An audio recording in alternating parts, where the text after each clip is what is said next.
"I bought a house for you and Millie," she said, "the one on Larkspur Lane. 3 bedrooms, a small yard, a good school 2 streets over. I chose it myself. Your parents offered to manage the handoff, the keys, the paperwork, getting you moved in. I was traveling. I trusted them to do it. They told me it was done. They told me you were happy there." My brain tried to catch up and kept slipping off the edge of it. A house. There had been a house. The whole time I was filling out shelter forms, there was a house with my name attached to it and a key with my daughter's future on the end of it.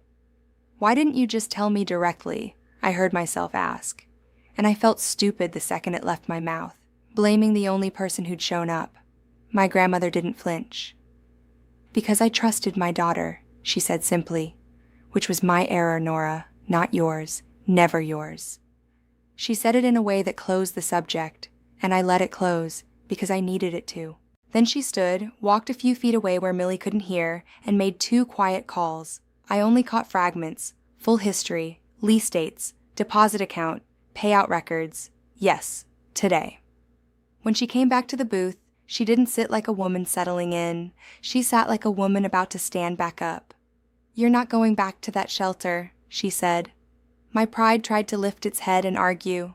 My exhaustion put its hand on my pride's shoulder and pushed it back down into the seat.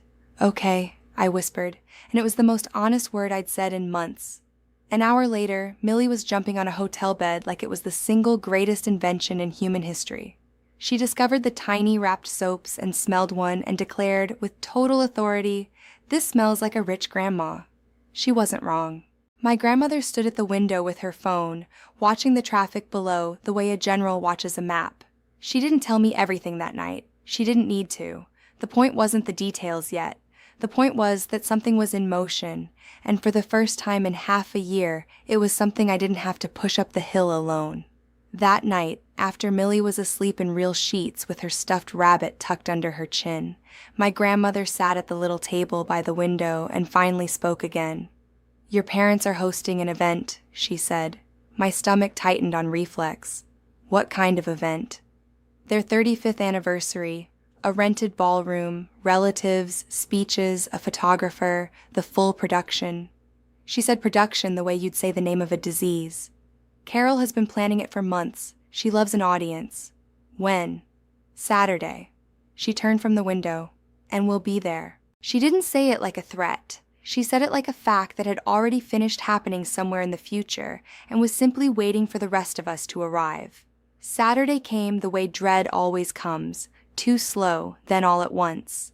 I stood in the hotel bathroom staring at a woman in the mirror who looked like she'd been wrung out and left to dry in a storm. My grandmother had insisted I buy a dress, not expensive, just clean, just mine. "You don't need armor," she'd said, watching me flinch at the price tags. "You need to walk in looking like a person who has nothing left to hide, because you don't." I wasn't sure dignity came in a machine-washable navy dress from a shop in a strip mall, but I put it on and something in my spine changed a fraction of a degree. Millie wore a yellow dress and white tights. She spun once in the middle of the hotel room and announced, "I look like the sun." "You look exactly like the sun," I said, and my throat closed. In the car on the way over, my whole body was in revolt. "What if I freeze up?" I asked. "What if I just stand there?" My grandmother watched the road. "Then I will speak." "What if they deny all of it?" "They will," she said without heat. "That's the least surprising thing that will happen tonight."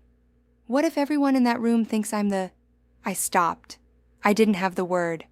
Problem, failure, liar, take your pick. My grandmother glanced at me, and her gaze was sharp but somehow steadying, the way a hand on your back can be. "Nora," she said, "you have survived a locked door and a car and a shelter and a winter. You will survive a room full of people who chose their casseroles more carefully than they chose the truth." The car pulled up outside a hotel with a ballroom, the kind with soft gold lighting and hard bright smiles. A little sign on an easel by the doors read, "Celebrating Gerald and Carol, 35 wonderful years." Of course it did. My mother would never let a lie go uncelebrated if she could rent a room for it. Before we went in, my grandmother stopped at a side door and spoke quietly to a woman in a hotel uniform. A moment later, a small private room off the main hall opened up. Warm, softly lit, a plate of cookies, and a stack of coloring books already waiting on the table. "This is for you, Millie," my grandmother said. "You do not need to be anywhere near the grown-up nonsense tonight." Millie took one careful step inside, assessed the cookies, and looked up gravely. "Are these mine?" "Every single one," said Catherine. Millie accepted this as legally binding. A calm, kind woman my grandmother introduced only as Miss Okafor settled in beside her with a coloring book, and I understood without being told that Miss Okafor was not just a babysitter. She had a leather folder tucked under her arm, and she carried it like it mattered. Millie waved at me, blissfully unaware she was being tucked safely out of range of the blast. My grandmother turned to me. "You go in first," she said. "Let them see you. Let them do the math before I walk in. I want them counting." I walked into the ballroom alone. The chatter dipped when I came through the doors, the way a room does when it senses something without knowing what. Then it resumed, a little too casual, everyone pretending they hadn't looked. There were relatives I hadn't seen in a year, aunts, uncles, cousins with opinions and children and paper plates, and at the front of the room, a little raised platform, a microphone on a stand, because my mother could not throw a party without also delivering a sermon about how wonderful her family was. Then Carol saw me, her smile deployed on schedule, and then it stuttered, glitched, buffered like a video losing signal. Her eyes went down my dress, up to my face, to the fact that I wasn't wearing. I'm drowning across my forehead the way I had been the last time she saw me. Her hand tightened around her wine glass. Gerald clocked me a second later. His laugh died mid-syllable, his jaw set. Neither of them came toward me. Neither of them asked where I'd been. Neither of them asked about Millie. They did what people do when they're recalculating a risk in real time. They smiled, and they waited, and they watched the door behind me. I stood at the edge of the room and let the silence work. I'm not usually a patient person, but I found I could be patient about this. I let myself have exactly one wry thought, because dry humor is sometimes the only thing standing between you and a scream. Look at us. A 35th anniversary, the one milestone that's really just an endurance award. And then the temperature of the room changed. Catherine Ashford walked in, unhurried, entirely in command. Beside her walked Miss Okafor. She'd handed Millie off to another staff member, carrying the leather folder, and behind them quietly, a man in a gray coat I didn't recognize. Carol went pale. Not, "Oh, you startled me," pale. The other kind. The kind that arrives when a person realizes there is a hole in a plan they thought was airtight, and it is far too late to patch it.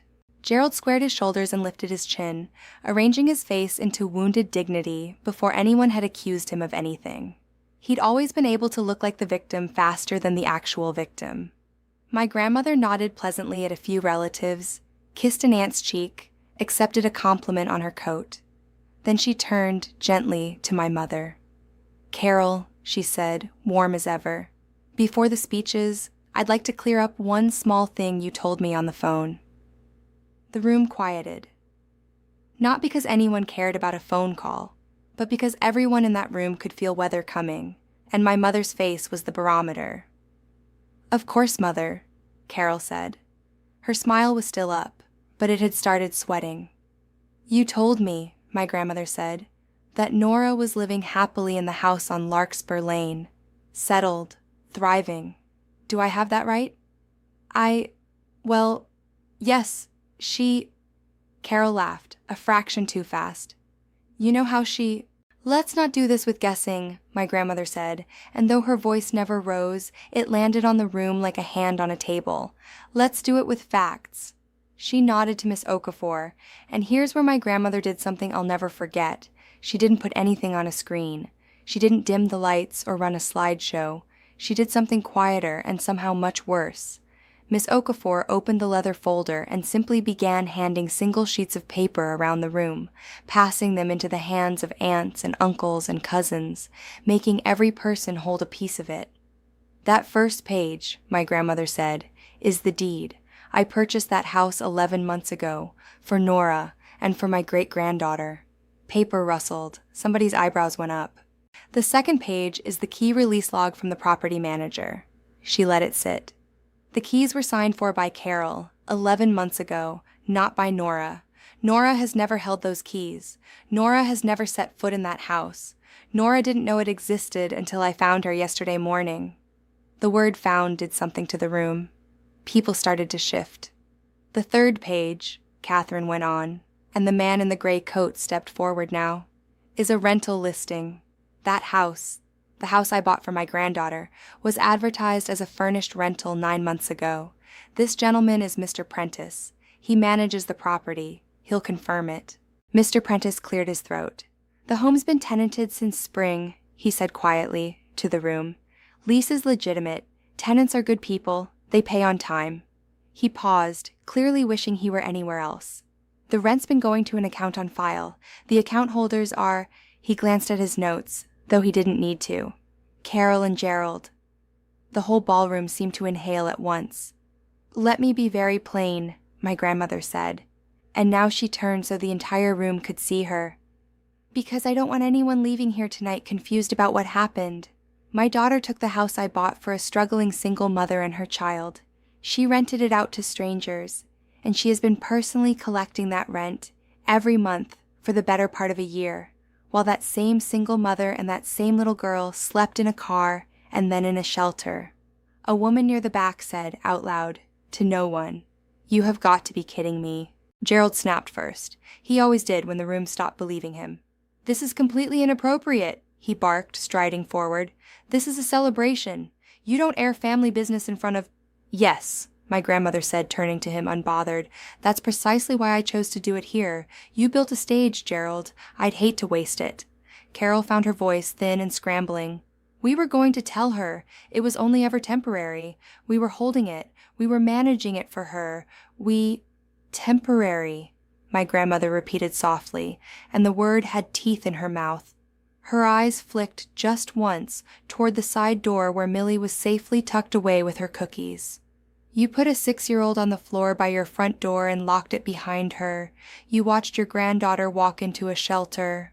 She paused, and when she finished the sentence, she finished it very gently, which made it unbearable. "And you did it for the rent." Somebody gasped. A cousin set his glass down like it had gone hot in his hand. Carol started to cry. And these weren't the dry, ornamental tears she was so good at. These were real, and panicked, and ugly, and far too late. "You don't understand," she sobbed. "We had debts, Mother. We were drowning. We didn't have a choice." "There is always a choice," my grandmother said. "You had many. You chose the one that cost your granddaughter a home and put your great-granddaughter on the floor. And I have finished funding your choices." She let that hang. Then she said it to the whole room, so there could be no rewriting of it later. Effective immediately, Carol and Gerald received nothing further from me. No support, no transfers, no inheritance, not $1. That door is closed, and it is not opening again. "You can't," Gerald started. "I can," my grandmother said. "I already have. The paperwork was filed this morning. You're holding a copy." The man in the gray coat, not Mr. Prentice, the other one, and I realized only now he was an attorney, stepped forward with an envelope. "Mr. and Mrs. Ashford Hale," he said, mild and unhurried. "You'll want to read these. There's a matter of the collected rent to be returned, and some questions the property manager's insurer would like answered." Near the entrance, a hotel security officer had appeared. Not aggressive, not making a scene, just there. Because my grandmother never gambled with a moment like this one. She thought about every exit before she walked in the front door, and that was when Gerald and Carol understood the actual shape of the night. This wasn't an argument they could win by being louder or sadder. This was a reputation coming down in front of everyone who'd ever been invited to admire it. Carol turned to me then, wild-eyed, desperate. "Nora!" She reached out a hand. "Nora, sweetheart. Tell her to stop. Tell her we're family." And something inside me went very cold and very still and very clear, like a window that had been fogged for months suddenly wiping clean. "You should have thought about that," I said. My voice didn't shake at all, which surprised me. "You should have thought about family before you turned my daughter's home into an income stream." Carol's face collapsed. "I want to tell you I felt triumphant. I didn't. What I felt was relief, enormous, dizzying relief. Relief that the truth was finally out in the open air where everyone could see it. Relief that I wasn't crazy, that I hadn't imagined the slow cruelty of the last year. Relief, most of all, that Millie would never have to learn, the way I'd had to learn, how to smile politely through her own humiliation. I didn't stay for the rest of it. I didn't need to. I walked out of that ballroom, down the carpeted hall, and opened the door to the little warm room where my daughter was. Millie looked up, cheeks packed with cookie. "Mom, are we done?" I crouched and pulled her into me and held on so tight she squeaked. "Yeah, Bug," I said into her hair. "We're done." She leaned back and studied my face carefully, checking for storms the way she always did. Then she asked very softly, "Can we go home now?" I had to breathe before I could answer. "Yes," I said. "We can go home now." My grandmother met us in the hallway a minute later. She didn't look back toward the ballroom. She never did. Catherine Ashford didn't look back at things she'd already finished. In the car, Millie leaned against my shoulder and was asleep before we hit the second traffic light. I watched the city slide past the window, my hands finally still. "Grandma," I whispered, "what happens now?" She kept her eyes on the road. "Now," she said, "we go and take back what was always meant to be yours." 6 months later, our life is boring. I mean that is the highest compliment I know how to give. We live on Larkspur Lane now. Millie has her own room, with curtains she picked herself, a lurid purple that I pretend to disapprove of and secretly love, and a crooked gallery of her drawings taped up one wall. She walks to school 2 streets over like the ground has always been solid under her, like the world was always this safe. That's the whole point. That's the thing I'd have burned down anything to give her. She doesn't remember the shelter much anymore. Kids are merciful that way. I remember it enough for both of us, and I've decided that's a fair trade. I still work at Pressed and Pinned. By choice now, not desperation. There's a difference you can feel in your whole body. I like the work. I like fixing torn things and sending them back out into the world stronger at the seam than they were before it tore. There's a lesson in there, and I try not to be too obvious about it, but you can probably find it yourself. My grandmother never paid for my life. I want to be clear about that, because it matters to me. She didn't hand me a check and walk away. What she did was show up at the exact moment it counted, and then make absolutely certain no one could ever again stand between me and the help I was meant to have. She closed the gaps other people had crawled through. On Sunday mornings, she comes by with pastries in a white box, and she pretends the whole visit is for Millie, and Millie is far too smart to believe it. "Grandma Kate," Millie will ask, mouthful of an almond croissant, "do you like our house?" And my grandmother always pauses like she's swallowing something heavy. Then she says, "Yes, very much." As for Carol and Gerald, well, it turns out you can't quietly rent out somebody else's house, pocket the money, and still call yourself family when the lights come on. The rent they collected didn't stay theirs. They were forced to return every dollar of it, and the questions that followed the return went to places they didn't expect and couldn't afford. Once my grandmother cut them off, the debts they'd been hiding surfaced all at once, the way things do when the water finally drains out of the tub. The relatives who'd filled that ballroom stopped returning their calls. The invitations dried up. Their carefully maintained reputation evaporated in the exact room they'd rented to display it. My mother has tried to reach me a handful of times since. Not to apologize, I want to be precise about that. To negotiate, to find an angle. The last message was long and careful and full of the word family, and I read it twice, and then I blocked the number. I'm finished bargaining for the bare minimum of human decency.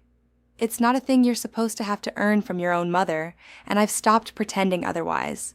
Sometimes, late at night, when Millie's asleep and the house is quiet and warm and mine, I think about that morning outside Harbor Light, the cold, the mismatched socks, the black sedan sliding to the curb, the question that split my life in half.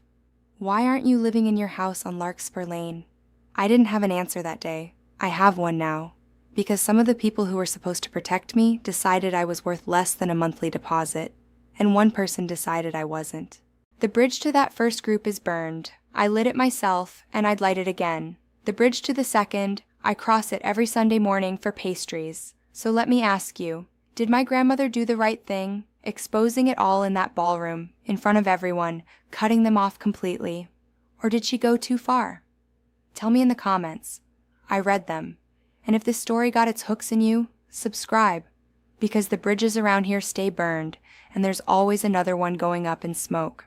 There's a particular kind of cold that lives outside a family shelter at 6 in the morning.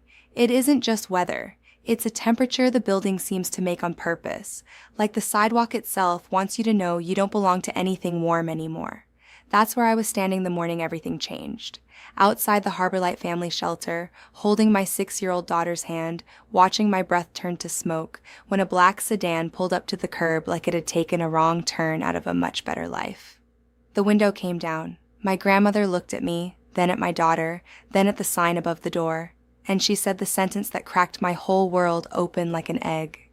Nora, why on earth aren't you living in your house on Larkspur Lane? I want to tell you the rest of it, but to make you understand why that one question knocked the air out of me, I have to back up, because the house on Larkspur Lane was the first I'd ever heard of it, and by the time the sun set that day, I'd learned that the people who were supposed to love me most had turned my daughter's home into a business and had been counting the money for months. Stay with me. This one has teeth. If you've never tried to get a 6-year-old ready for the day inside a shelter, let me describe it for you. It's like running an airline where the only passenger is small, opinionated, and has strong feelings about socks. There's a schedule nobody follows. There's a security line, and the security line is other people's exhaustion. And somewhere in the middle of it, you're supposed to smile so your kid doesn't notice the floor is falling out from under both of you. That morning, the crisis was socks. Mom! Millie held up 2 of them, one lime green with a frog on it and one that had, at some earlier point in its life, been white. I only have these. I crouched down to her level. You know what? Those are the socks of a woman who fears nothing. She narrowed her eyes at me, deciding whether that was a joke. Then she grinned. I fear the vacuum. 2 things. You fear 2 things. I tugged her boots on. Everyone's allowed 2. And for 1 second, one clean, weightless second, I forgot where we were. Then a door banged somewhere behind us, and a woman's tired voice called out a name that wasn't ours, and the shelter came flooding back into the frame like a stain spreading across a shirt. Millie was 6, which meant she was old enough to know something was wrong, but young enough to still believe I could fix it. That combination is the heaviest thing I have ever carried. Heavier than the boxes. Heavier than the double shifts. When your child looks at you like you're the person who makes the world safe, and you know you can't even make it warm, that's a specific kind of tired that sleep doesn't touch. Is the bus coming? She asked. 6:15, I said. We've got 4 minutes. She nodded and pulled her backpack straps tight. Then, quietly, in that voice kids use when they're trying to help you not fall apart. You don't have to walk me all the way to the classroom. Miss Duval doesn't ask where I live anymore. I think she stopped. And I thought, my 6-year-old has learned to manage adults' pity. She's learned to smooth the sharp parts so I don't cut myself on them. That's not a skill a child should have. I taught her that. Just by living the way we were living, I taught her that. That's when the sedan pulled up. It didn't belong on that street. Nothing that clean belonged on that street. It slid to the curb without a sound, the kind of car that costs more than most people's year, and I actually stepped back and pulled Millie behind me on instinct, because when a car like that shows up somewhere like Harbor Light, it's usually looking for someone, and it's rarely good news. The back window came down. I knew the profile before I knew the face. Silver hair pinned back with the kind of precision that takes discipline, a coat the color of a rain cloud, a jawline that had ended more arguments than I'd ever win. Catherine Ashford, my grandmother. I hadn't seen her in over a year. I measured my life in 2 eras now, before it all came apart and after, and she belonged firmly to before. To birthday dinners at long tables, to a house with a piano nobody played, to a woman who once made a bank vice president apologize to a waiter. Her eyes found me, then confusion. Then they slid down to Millie, and something in her face moved, quick and sharp, like a hairline crack running across glass. She looked up at the sign, Harbor Light Family Shelter. She looked back at me. Nora, she said. My own name sounded foreign coming from her, like she was checking whether it still fit me. What are you doing here?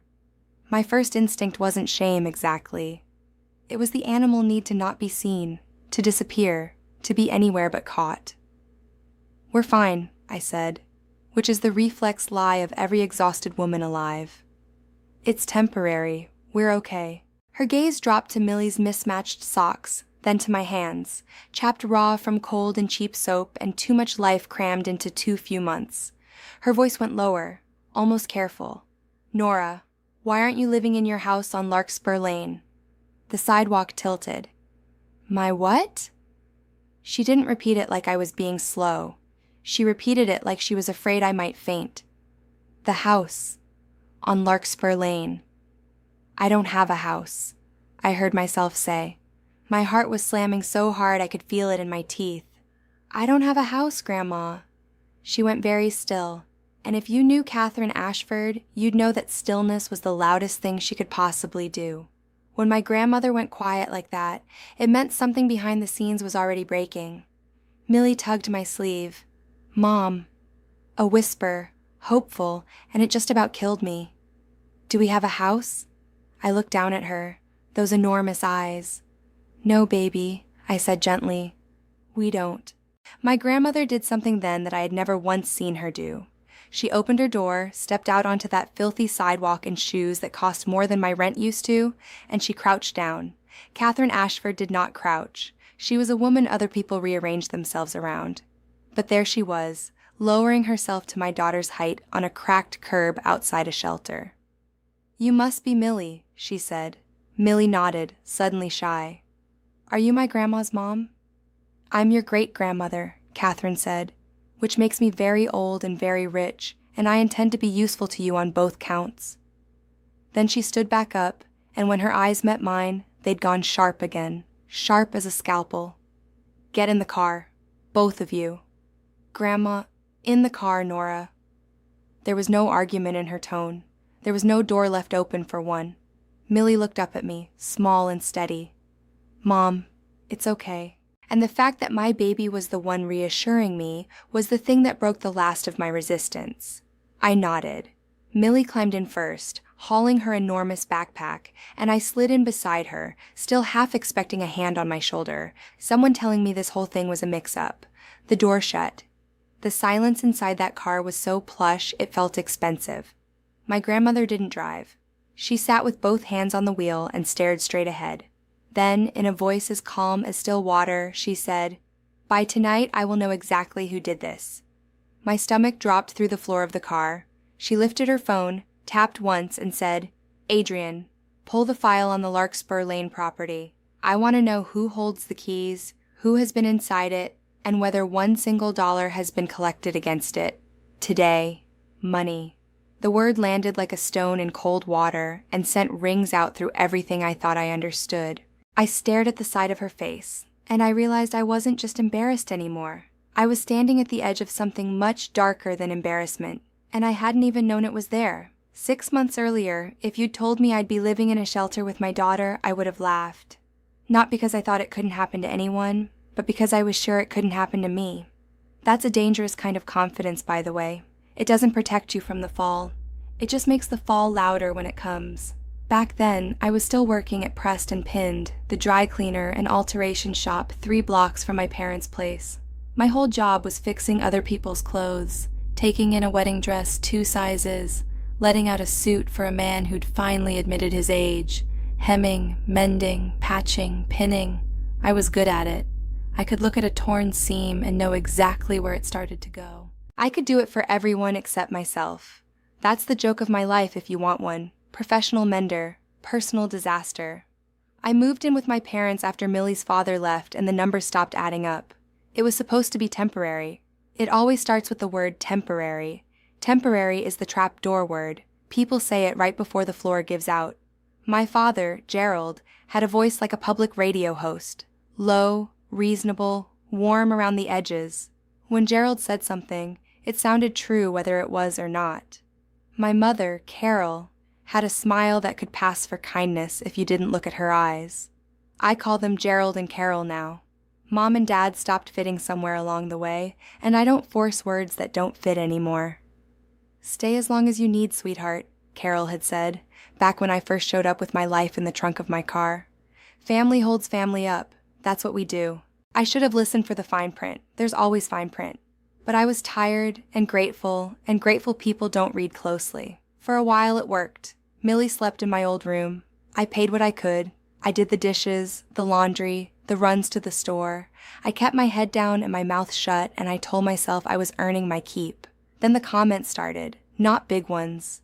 That's the thing about how it actually happens. Nobody kicks the door in. They just start leaving it open a little more each night until the cold's already inside and you can't remember when it got there. You look exhausted, Nora. Carol at the kitchen counter, not looking up. You'd have more energy if you were more organized. We're just trying to keep the place nice, Gerald would sigh, nudging one of Millie's crayons with his shoe like it was a dead mouse. It can't be good for a child, Carol said one night, apropos of nothing, to see her mother struggling like this. Every sentence sounded like concern. Every one of them was a small cut. And small cuts don't look like violence when you describe them out loud later. That's what makes them work. Then came the night at the kitchen table. Carol sat me down with the exact posture of a doctor about to deliver a diagnosis. "We need to talk about the future," she said. I already knew that tone. It had a body count. "We think it's time you stood on your own 2 feet," she said so gently, like she was tucking me in. "You've been here long enough." "I'm trying," I said, keeping my voice flat and even, the way you do when you know the person across from you is collecting evidence. "Rent's insane right now. The deposits alone." "You're a mother, Nora." She folded her hands. "A good mother finds a way." The sentence hit me so hard I actually looked around to see if someone else had said it. My own mother. "A good mother finds a way," said to the woman who was working full shifts and coming home to fold her father's shirts. Gerald cleared his throat. 30 days. That's more than fair. We're not throwing you out on the street." He smiled at his own reasonableness. "We'd never do that." "Hold that sentence. We'll come back to it." I nodded. "Okay." Because in that house, nodding was the only move that didn't get used against you later. And I tried. God, I tried. I searched listings on my breaks at the shop, thumbs scrolling while I ate a granola bar standing up. I called places. I got the same answer everywhere. First month, last month, security deposit, credit check, proof of income at 3 times the rent. "Sorry, the unit's been taken. Sorry, we went with someone else. Sorry, sorry, sorry." Every single day felt like running uphill with my daughter on my back and the hill getting steeper on purpose. And then they decided 30 days was more of a rough estimate than a promise. It was after a late close at the shop. My back ached from bending over the machine. My eyes burned. I walked up to my parents' door a little after 11, and the hallway light was on, and my stomach clenched before I even understood why. 2 boxes sat outside the apartment door. My boxes. I stared at them for a long, stupid moment while my brain refused to accept the shape of what it was seeing. Then I tried the handle. Locked. I knocked. Nothing. I knocked harder. The chain rattled and the door opened 4 inches, and my mother's face appeared in the gap, perfectly calm, like I was a delivery she hadn't ordered. "Keep your voice down," she whispered. "The neighbors. Why are my things in the hallway? We talked about this." Her voice was smooth as glass. "Independence." "It hasn't been 30 days. "Plans changed," she said, and her expression hardened just slightly, the way ice does when the temperature drops 1 more degree. I looked past her shoulder, and there was Millie, curled up on the floor by the shoe rack, her little coat folded into a pillow under her head, still in her shoes, sound asleep. They'd put her there, placed her by the door like a package so I could collect her and vanish without a scene. "Where are we supposed to go?" I said. My voice was shaking so hard the words barely held together. Carol's smile came back, thin, satisfied. "You'll figure it out. You always do." And then, like she was doing me a kindness, "Please don't make this dramatic." I stepped inside just long enough to slide my arms under my sleeping daughter. She made a small sound and looped her arms around my neck out of pure instinct, still asleep, still trusting.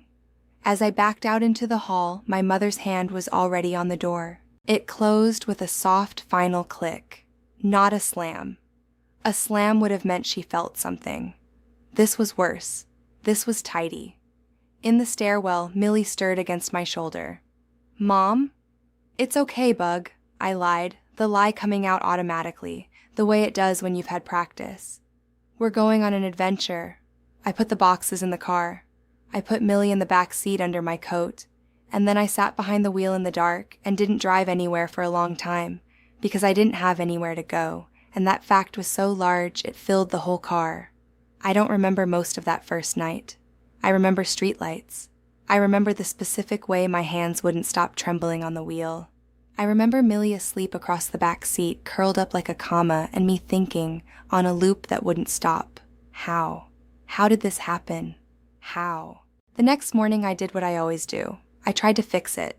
I'm a fixer. Give me a torn thing and I'll find the seam. I called Carol, straight to voicemail. I called Gerald. He picked up on the second ring, which told me they'd been screening. "We're doing this because we love you," he said, in the flat recital of a man reading a card someone else wrote. "It's tough love. You'll thank us." Then he hung up.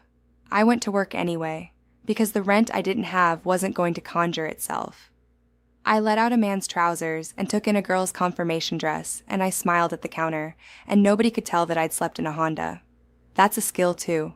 Looking fine. I'm very good at it. It's the most useless skill I own. We did 2 nights in a motel off the highway. It ate the little cushion I had faster than I thought possible. On the 3rd day, Millie's teacher, Miss Duval, gently pulled me aside at pickup and asked in a careful voice if everything was all right at home. I told her we were fine. She looked at me for a beat too long, and then she looked at Millie, and I watched my daughter watch me lie. Watched her file it away. This is how you handle it. You say fine, you smile. That look on my kid's face is the reason I stopped lying. I told Miss Duval the truth. 2 days later, I was sitting at an intake desk at Harbor Light, filling out forms, while Millie swung her legs on a plastic chair and hummed a song from a cartoon. The intake worker was kind and bone-tired, the way people get when the world hands them more sadness than any one person can hold. "Where did you and your daughter sleep last night?" she asked, pen ready. "In my car," I said. She checked a box. She'd checked it 1,000 times. That was somehow the worst part, how routine my catastrophe was to the system built to catch it. Millie leaned over and stage whispered, way too loud, "Is this our house now?" The worker's pen paused. I smiled so hard it hurt. "No, sweetheart," I said. "This is just for a little while." That night, Millie fell asleep on a narrow cot in a room that smelled of bleach and boiled vegetables. I lay awake and listened to the whole building breathe through thin walls, a baby crying 2 rooms down, someone coughing, a man's low voice saying, "It's okay, it's okay, it's okay" to somebody, over and over, like if he said it enough times it would come true. My phone sat in my hand. I thought about calling my grandmother. Catherine Ashford was not a woman you called to cry. She was a woman you called when you needed a problem solved, and my mother had spent my entire adult life training me not to call her. "Your grandmother despises weakness," Carol used to say. "Don't embarrass yourself. Don't embarrass us." And when I texted my mother the day after the lockout, "Does Grandma know what's going on?" Carol had replied within 90 seconds. 90 seconds. From a woman who took 3 days to answer anything that inconvenienced her. "Grandma is traveling. She's very busy. Do not bother her with this. She has enough on her plate." It's amazing how fast my mother could type when she was protecting a lie. So I didn't call. I told myself I could handle it. I told myself I didn't want to look pathetic. I told myself 100 small things, and every one of them was a brick in a wall my mother had built to keep me exactly where I was. And then, on a gray winter morning, a black sedan pulled up outside a shelter, and Catherine Ashford asked me why I wasn't living in my house on Larkspur Lane. And I finally understood. I didn't have a housing problem. I had a family problem. And somebody had been lying to me for a very, very long time. Back in the car, my grandmother's second call was already underway. I could only hear her side, but her side was enough. Every word was clipped and precise, like she was trimming something with scissors. "Who signed for the keys?" A pause. "And the property is currently occupied." Not a question. A confirmation. She didn't sound shocked. She sounded like a woman watching a suspicion click into place, one gear settling into another. "Send everything to Adrian. The lease, the the key log, the deposit trail, the manager's correspondence, all of it. Today, not tomorrow. She ended the call and looked at me, and there was no pity in her face. Pity would have been survivable. This was worse. This was certainty. I sent one text to Millie's school with hands that wouldn't hold still. Family emergency, Millie won't be in today. No explanation. Just the smallest, least humiliating version of the truth I could package. My grandmother drove us to a diner, one of those warm, bright little places with a bell over the door and vinyl booths and a smell like syrup and coffee soaked into the walls. The heat inside hit my frozen face so hard I nearly cried from the shock of it. I hadn't been properly warm in weeks. I'd forgotten what it did to a body. We slid into a booth. Millie immediately captured a kid's menu and a jar of crayons and began coloring a cartoon waffle with the intensity of a woman with a grudge against that waffle specifically. My grandmother ordered her a hot chocolate without asking, and something about that broke my heart a little. Not the drink, the ease of it. How simple it is to be kind. How my parents had looked at that same simple thing and chosen every other option. "Grandma," I started, and then stopped because I had 100 questions and no idea which one to ask first. What house? Why now? How did my life turn into a sign over a door? She held up a hand. "I'm going to make one more call," she said. "You are going to listen and you are not going to say a single word. Can you do that?" I nodded. It was the nod you give a surgeon while you're already on the table. She set the phone on the sticky table, put it on speaker, and dialed. 1 ring, 2. Then my mother's voice bloomed out of it, bright and buttery, ready for a performance. "Catherine, what a lovely surprise. How are you?" My grandmother's tone was easy, almost tender. A cat that has decided not to hurry. "I was thinking about Nora this morning," she said. "How is she getting on?" There was a pause, a single microsecond, the length of time it takes a liar to choose which reality is most convenient. Then Carol answered, warm and seamless, like she'd rehearsed the line in the mirror. "Oh, she's thriving," my mother said. "She's all settled in the house. She loves it. You should see how she's made it her own. You know Nora. She wanted her independence. She practically insisted, so we didn't want to trouble you with the details." I stared at the table like it might open up and take me. Across from me, Millie colored on, humming.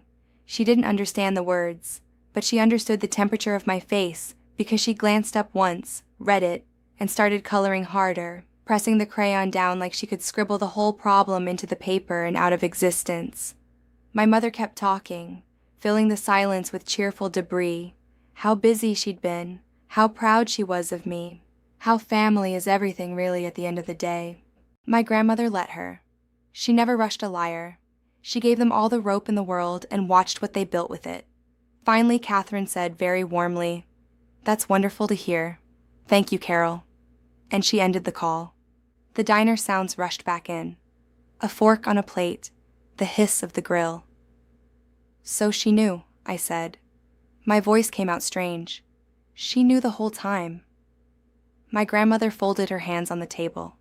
"She lied without a moment's hesitation," she said quietly. She didn't even pause to decide whether to lie, only which lie to tell. That is a woman who has been lying for a long time, Nora. Long enough to be smooth at it. Millie slid her drawing across the table. "Mom, I made the waffle blue." I forced a smile up from somewhere below the floor. "That is the bravest waffle I've ever seen." She beamed and went back to work. My grandmother leaned in, lowered her voice so it wouldn't reach my daughter, and said the sentence I should have heard 6 months ago.